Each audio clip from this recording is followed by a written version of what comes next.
bit more about equivalent fractions. Is the following true? A half is equal to 2/4. Well, yes, it is true. If you were to type this into a calculator, 1/2, you would get 0.5, or a half. If you were to type this into a calculator, 2/4, you would also get 0.5, or a half. The values are the same, therefore the fractions are equivalent, they give us the same value. Why is that? What makes two fractions equivalent?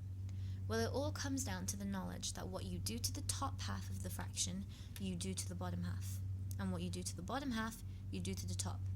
So from here to here, what do I have to do to 1 to get 2? I times it by 2.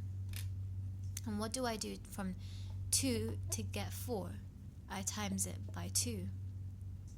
So I've done the same thing to the top and the bottom. Bear in mind that I can only times and divide to get from one fraction to another to make it equivalent. I cannot add or subtract, okay? It's just multiplying and dividing. So because I've done both to both sides, it's the same fraction. For example, 10/16. Now, if I want to simplify that, I want the value to still be the same. So I want to do the same thing to the top as I do to the bottom. So I want to make it smaller. So what I can do is I can divide the top half by 2, and I can get 5. But then do I just leave it like that? No, that would not be equivalent. I have to do the same to the bottom. So I divide 16 by 2, and I get 8. Now, for example, if I wanted to make a bigger fraction here, what I could do is times by any number, times by 5 to get 25, and I'd have to do the same at the bottom to make it equivalent, and I get 40.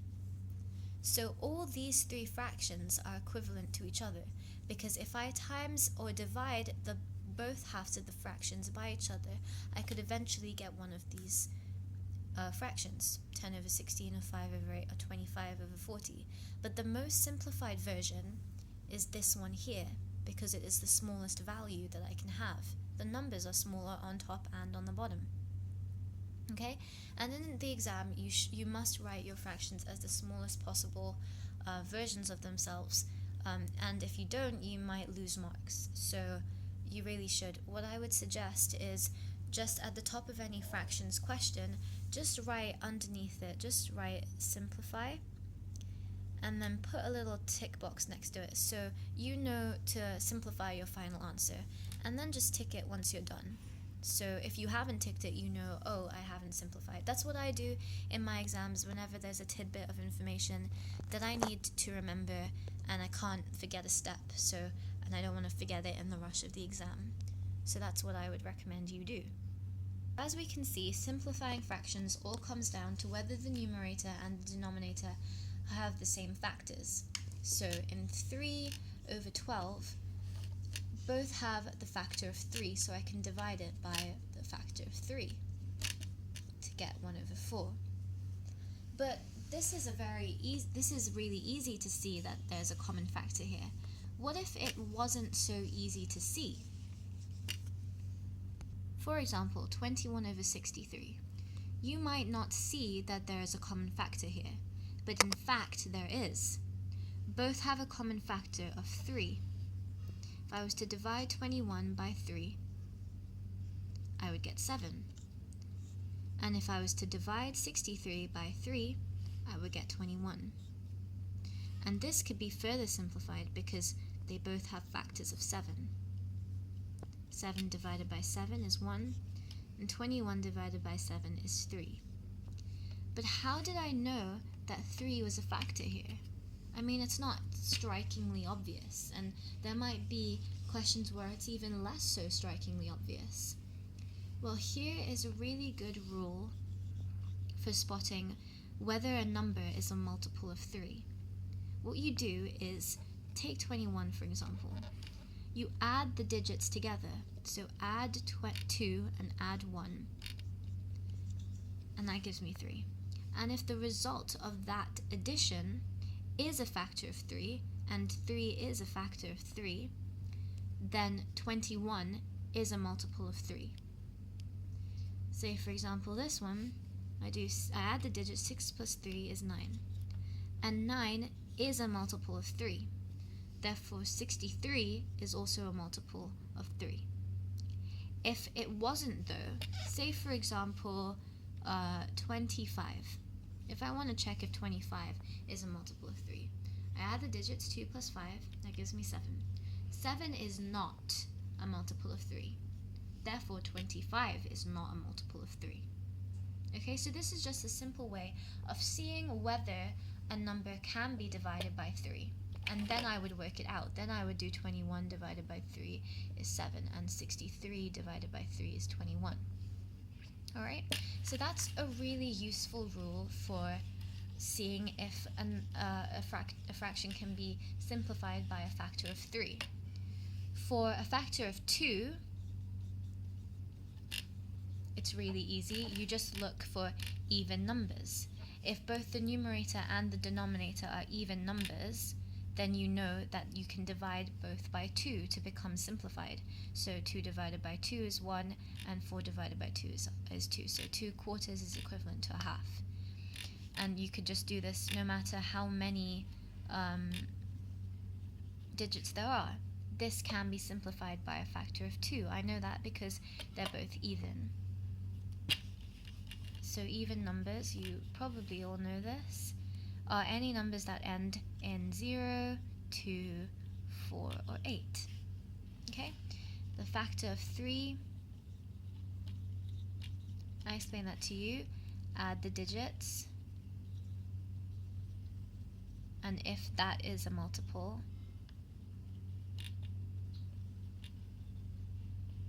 then the number must be a multiple as well. Now, a factor of 4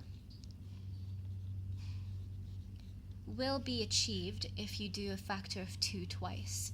So if I was to have 4 over 8, and I divided this by 2 and divided that by 2, I get 2 over 4, and I can do it again, divide both by 2, because again, both the numerator and the denominator are even numbers, and I get 1 over 2.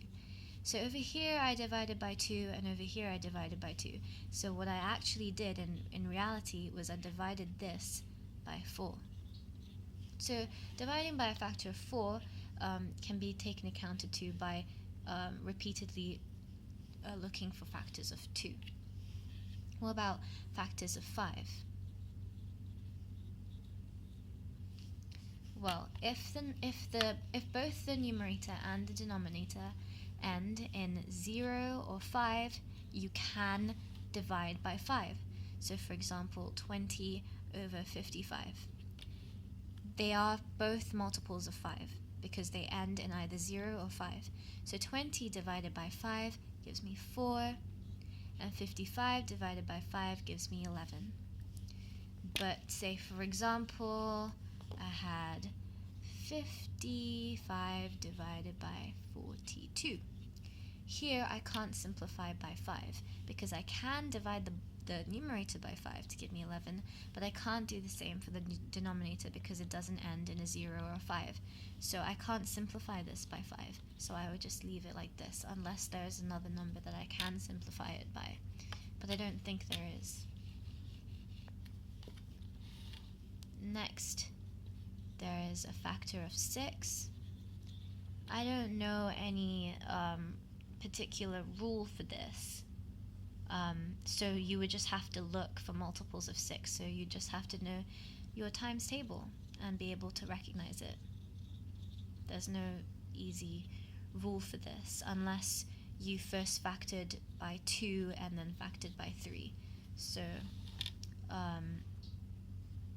say for example I had 6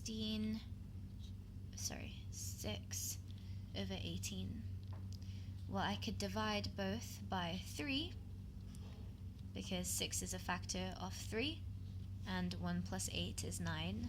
Add the digits. 9 is a multiple of 3, so both can be divided by 3. Sorry, I meant to say multiple for 6. 6 divided by 3 gives me 2, and 18 divided by 3 gives me 6. Both these numbers are even, so I can divide by 2. So that gives me 2 divided by 2 is 1, and 6 divided by 2 gives me 3. So here I divided by 2, and here I divided by 3. So what I did in total was I divided by 6. So easy way is to just know your times table.